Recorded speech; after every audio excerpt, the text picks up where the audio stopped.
এক অনিশ্চয়তার অন্ধকার উদ্দেশ্যে হারা আবর্তে যখন বাংলাদেশ আবর্তিত, তখনই শেখ হাসিনার আগমন, যে আগমন আজ আবির্ভাবে রূপ নিয়েছে।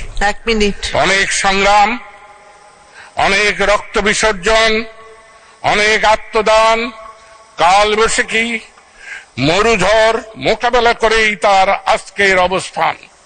কিন্তু গভীর দুঃখ, বেদনা, যন্ত্রণা নিয়ে বলতেই হচ্ছে, তার কীর্তি মান করছে কিছু লোভী স্বার্থপর সুযোগ সন্ধানী।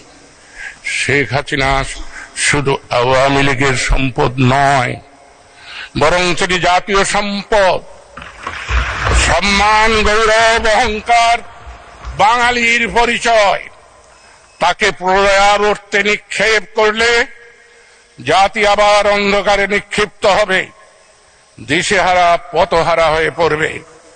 জাতিকে আহ্বান জানাবো, জাতীয় প্রয়োজনে রাষ্ট্রনায়ক শেখ হাসিনার জন্য প্রাচীর গড়ে তোলো।